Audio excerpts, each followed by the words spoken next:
certificate dated June 19, 1987, copy of which is attached as Annex A. Anyway, continue with your question. Yeah, thank you again, Your Honor. As you read it, you made mention of a board resolution and secretary certificate dated June 19, 1987. As part of due diligence, Mr. Mayor, did you ask for a copy of the purported board resolution mentioned in this deed of absolute sale? Ito na po yung board resolution contained in the certificate of the secretary. No, Mr. Mayor, board resolution and secretary certificate are two different documents. Yes, there is the secretary certificate, but my question is, as mentioned in the deed of absolute sale, did you not ask for a copy of the board resolution mentioned here? At this point, Your Honor, I think all these questions are already immaterial and irrelevant. First, No, the subject... He's under cross. Let him answer. Thank you, Your Honor. So, do you understand that these are two different To documents? answer that, as I'm sure when our city legal office prepared the draft deed of sale, lahat po yan ay pinag-usapan nila. I presume that. But of course, you are the very signatory in this contract, so I assume that you must have exercised due diligence. Anyway, Alam nyo, pag prepare ng kontrata, pag pirma ng mayor ng kontrata, every day you are signing documents as high as this, hindi po na mabubusisi lahat yung mga requirements. That's why we have 26,000 employees. as correctly pointed out by our president, the seller in this deed of absolute sale is Basa Guidote Enterprises Inc., not Cristina Corona. Now, did it not occur to you, to your mind, that considering that the very seller is Basa Guidote, which is a corporation, as stated here, that check that you issued and all the supporting vouchers should be named under Basa Guidote, even without in transport? Did it not occur to you Yan po ang ginawa that namin. that is the proper Yan process? po ang ginawa namin. Basag. Dahil baka, kung sino kumulekta po nung cheque or, ang kausap namin, certain Mrs. Corona, mayroong certification over authority. Mahirap po naman ilagay. That in transport, you cannot be secure. I don't think we can be secure. Oh, anyway, I leave. So you do not have other authority from Basa Guidote to empower, to authorize Cristina Corona to receive the payment by way of this check in her name or in trust for Basa. Admitted, Your Honor. Admitted. Thank you. Now, under page 6, appearing on page 3 and 4, Your At this Honor. juncture, Your Honor, the kind indulgence of the Honorable Court, I think there is no as to the transaction being referred to in the examination of the witness. There is a sale of 2 parcels of land.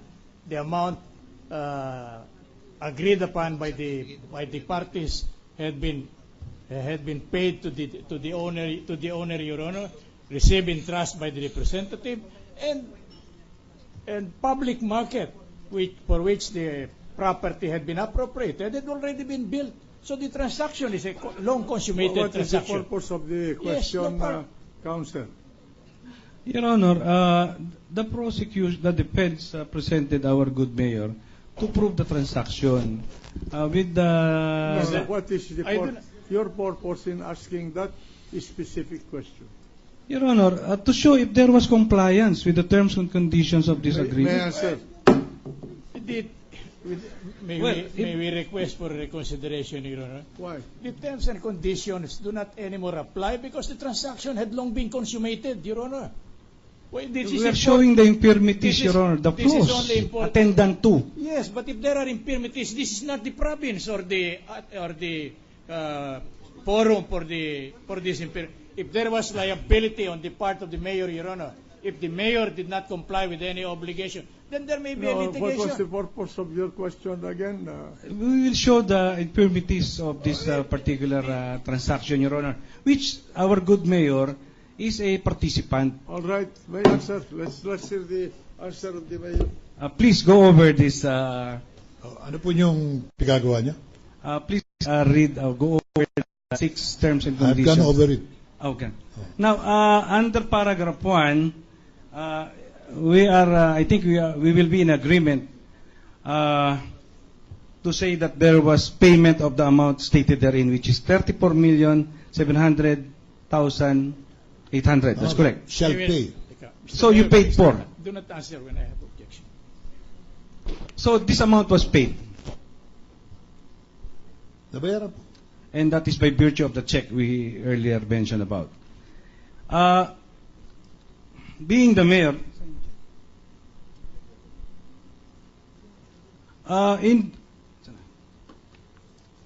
would you say, Mr. Mayor, that what kind of check is this? Is this an ordinary check, manager's check, or cashier's check? Official check. Not a manager's check.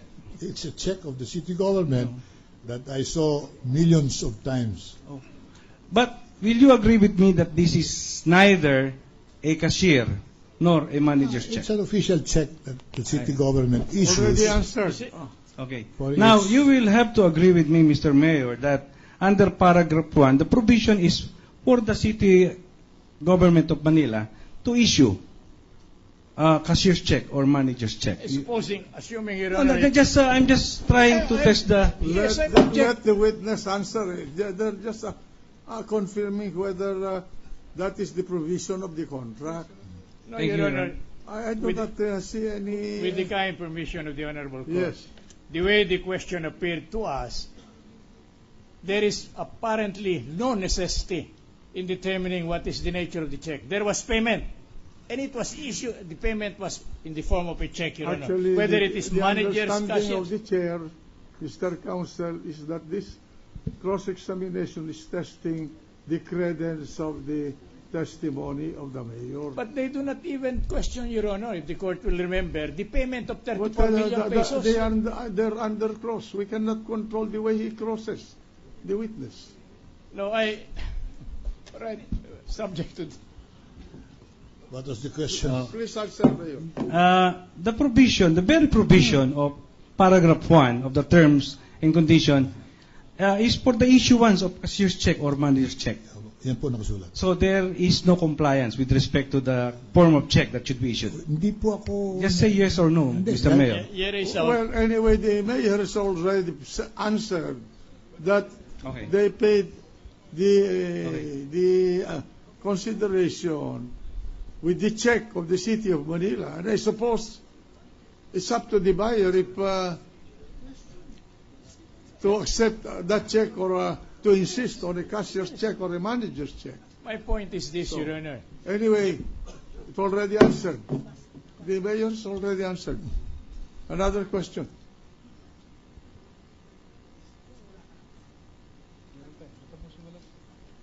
Now, you made mention that, paragraph 2 thereof mentions of the simultaneous delivery or surrender of the owner's duplicate copy of the subject property number 76220. Do you have any proof to show that indeed there is compliance? Nakita ko po As far as you know, Mr. Mayor. nakita ko po yung titulo nung final stages. But Already you, answered. But, okay. Now, how about under paragraph 3, do you know if there was proper segregation of the two lots as you have described earlier on? Yun may proseso po yan. That's exactly... My question is, if do you know of any compliance? Of Yun what? nga po. Compliance of, As to the segregation of the two lots embodied in the same title, Your Honor. you mean subdivision? As provided for, Your Honor. Yes, the subdivision, Your Honor. of Yes. the land covered by the title by this single title. Yes, Your Honor. All right. Just to know if he knows, Your Honor, if there is compliance. Mayor, just answer if you know or not. Ang pagkakaalam ko, dapat ginawa na yun. Would you be surprised to know that there is no compliance there? Anyway, I withdraw that, basis. Your Honor.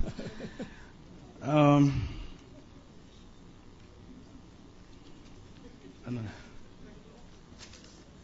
Hindi, yung disallowance. Yung suspension. Ayun, may bumaksak.